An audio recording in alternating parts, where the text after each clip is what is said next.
한약을 가장 사랑하는 닥터를 한가닥. 네, 건강을 위해 한가닥 하러 오신 여러분들 환영합니다. 오늘은 조금은 다소 무겁고 조심스러운 주제에 대해서 한번 우리가 건강한 수다를 한번 나눠보려고 하는데요. 형님들은 이 한의사를 오래 하시면서 가장 억울한 오해나 오명 뭐라고 생각하세요? 참 이 한의사로 한국에 산다는 것이 어찌 보면 참 불행한 것 같은 생각을 많이 들어요. 우리 때는 괜찮아요. 이때를 보면 이 좋은 한의학을, 세계적인 한의학을 의료계에서 너무 무시하고 말이지, 홀대하고 지원도 안 해주고, 그 다음에 이상한 소문이나 퍼뜨리고, 한약 먹으면 뭐 병원 가지 마라, 침도 맞지 마라. 한의학을 하는 우리 후배들을 보면 마음이 아파요. 한의학이요, 깨놓고 이야기해. 양말보다 100배 좋습니다. 그러니까 한의학을 사랑할 때 국민이 살고 나라가 살고, 그 다음에 이 대한민국이 경쟁력이 있습니다. 우리나라 그 양방 의사들은 제가 보기에는 좀 우물한 개구리예요. 왜냐하면 경쟁 상대가 한의사가 아니잖아요. 그죠? 해외에 있는 수많은 의사들이 경쟁 상대인데 마치 경쟁 상대가 한의사인 듯 말을 하는 거 보면 우물한 개구리밖에 안 되는구나라는 생각이 듭니다. 제가 최근에 중국 항저우에 그 건강검진센터를 다녀왔거든요. 이제 그쪽 병원도 어떻게 운영되는가 궁금하기도 하고 여러 가지 협력 차원에서 다녀왔는데 거기 제일 느낀 건 뭐였냐면은 거기서는 양의사하고 중의사들이 같이 진료를 해요. 검진도 같이 하고 거의 다 그래요. 진료도 같이 하고 네. 너무 사이가 좋고요. 저는 이게 왜 이런 이제 우리나라와 중국 비교해 볼 때 우리나라가 훨씬 더 발전되고 더 이 선진국이라 생각을 하는데 왜 의료는 왜 이렇게 후진국이 되어버렸는지 생각해 보면 이 교육 과정부터 잘못된 것 같아요. 전혀 상대방에 대한 것들에 대한 경험 또는 지식 없이 자기 것만 공부를 하다 보니까 이런 부분이 생긴 게 아닌가 하는 생각이 들고요. 또 일본도 보면은요, 일본도 실제로 이 한약 처방들에 대한 내용들이 너무너무 좋은 주옥과 같은 그런 경험방들이 사실은 양방의사가 쓰는 것들이 꽤 있어요. 예. 그래서 동아시아 3국을 비교해 볼 때, 이 한의학이 발전된 이 3국을 비교해 볼 때, 유독 우리나라만이 양의사들이 한의학에 대한 지식이 너무 없고, 무식하다 보니까 왜곡된 생각만 가지고 있고, 하다 보니까 이런 부분들이 자꾸 문제가 생긴 게 아닌가 생각이 들고요. 또 간이 나빠진다, 신장이 나빠진다, 이런 이야기들도 제가 볼 때는 내가 무식하다는 소리밖에 안 들리는데, 예. 그거를 뻔뻔하게 이야기를 하고 있는 거예요. 맞아요. 무엇을 근거로? 자기들이 근거주의? 근거의학? 그 이야기 하는데, 아니, 한의학만큼 근거주의가 어딨어요. 응? 이 한약이라고 하는 것은, 한방 처방이라고 하는 거는요, 수백 년 동안 먹어보고, 먹다가 죽을 수도 있고, 살 수도 있고 하겠죠. 그 수백 년 동안 그렇게 생체 실험을 통해서, 사람을 통해서 안정성을 답보해서 만들어낸 처방들이 지금 한약 처방들이라고요. 그래서 평생을 먹어도 문제가 없는 처방이라고 나온 처방들이 동의보감이 나와 있는 처방들이에요. 그럼 뭘 가지고 도대체 근거 있냐 없냐를 이야기하는 거냐고요. 그 이상 더 근거 있는 게 어디 있어요. 네. 그래서 이런 부분들이 저는 좀 안타깝다는 생각이 들고요.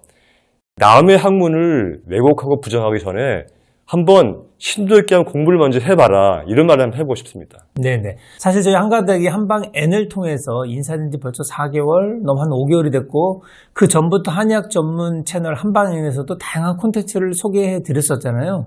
그래요. 우리 이제 아우님들이 이렇게 함께 하기 전까지는 저 혼자 이제 외로운 싸움을 했는데요. 참 진짜 악의적인 사람들 많습니다. 비과학적이다, 막 한약 먹으면 지금도 그래요. 간 시장 나빠진다. 이게 문제가 아니라 아예 한의원 침도 맞지 마라 그래. 가지 마라 그래. 그 다음에 어떤 사람들은 무당이니. 이게 말이죠. 무당이요? 한무당? 지난달에 총선이 있었지 않습니까? 네네. 우리나라 정치 참 비참하지 않습니까? 혐오 정치만큼 쉬운 게 없습니다. 왜냐하면 반대급부가 바로 생깁니다.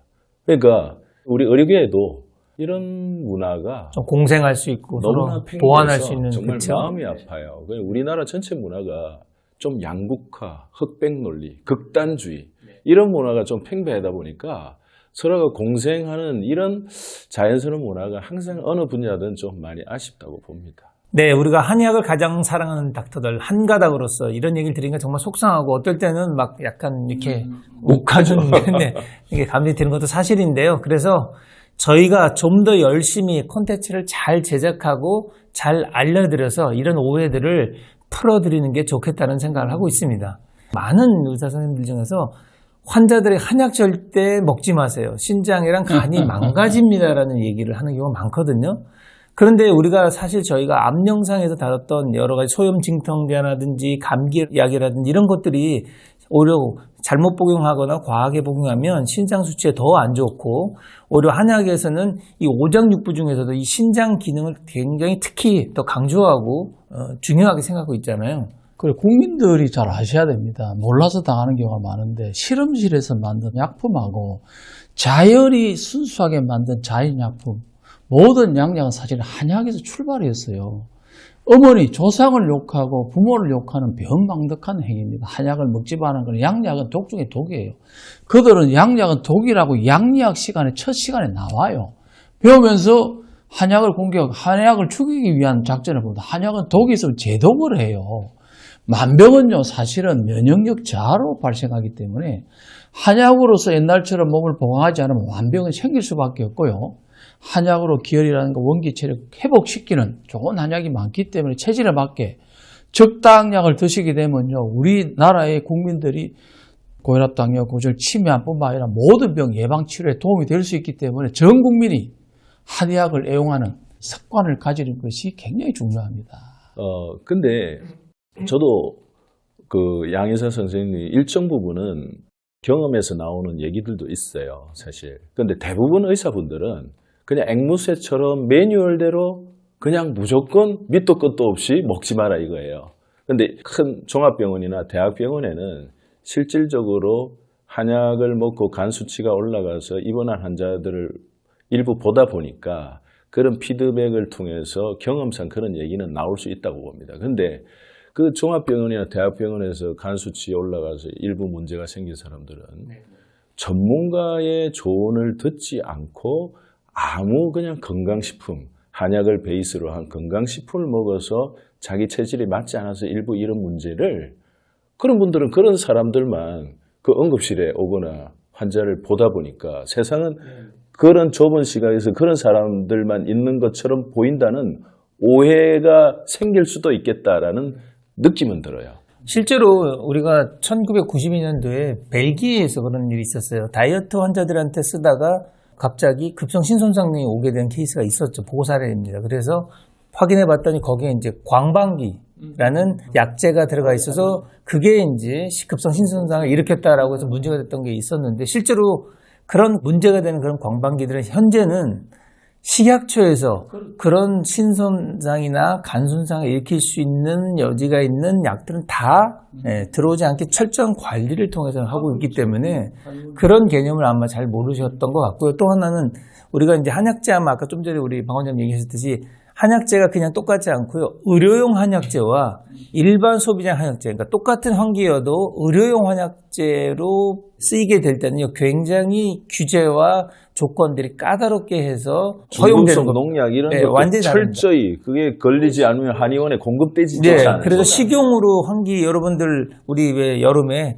삼계탕에 넣어서 많이 끓여 먹잖아요. 근데 실제로 이렇게 식용으로 들어가는 환기는 이런 기준치들이 훨씬 낮은데도 이제 이거 잘 모르시는 우리 분들 중에서는 식용으로 먹는 환기를 먹을 때는 아무런 걱정 없이 먹다가 한의원에서 처방을 받은 환기를 드시려고 하면 그때는 이제 이게 괜찮냐, 문제가 있냐, 걱정, 이런 경우가 있는데, 실제로 우리나라의 의료용 한약재들은 따로 식약처에서 철저한 품질 관리를 통해서 이런 기준들이 일반 식용으로 먹고 있는 우리 농수산품에 해당되는 그런 한약재하고 좀 다르게 관리가 되고 있다는 것을 한번 좀 더 말씀드리고 그래요. 싶습니다. 이런 부분에 대해서 저희가 좀 이렇게 이제 국민들에게 말씀드릴 수 있는 시간들을 좀 많이 가져야 될 필요성이 있다고 생각을 해요. 너무 말도 안 되는 이야기이기 때문에 그냥 가만히 있잖아요, 저희들은. 맞아요. 그러긴 대응을 하지 않는데, 대응을 안 하니까 인정을 해버리는 것 같이 오해를 하시는 것 같아요. 그게 아니거든요. 그래서 이제 제가 예를 들자면은요, 저와 같이 이제 몇 년 동안 같이 방송을 같이 했던 양의사 한 분은 저랑 하도 이제 한방 이야기 하다 보니까 주기적으로 자기 부모님한테 보약을 해드려요. 본인이 아는 거야, 좋다는 거야, 한약이. 또 저희 병원에 입원했던 의사 한 분은 이제 암으로 입원하신 분인데, 이분이 굉장히 그 이명증도 심하고 어지럼증이 심해요. 그래서 양약으로 할 수 있는 이명증과 어지럼증에 먹을 수 있는 약 다 먹어봤대요. 안 낫는다는 거예요. 그래서 한약으로 어떻게 이걸 치료할 수 있는 방법이 있으면 자기가 한약을 믿겠다 그러더라고요. 한약 한 달 먹고 싹 좋아졌어요. 그래서 그다음부터는 그냥 그분이 한방에 대해서 보는 시각이 완전히 바뀌었거든요.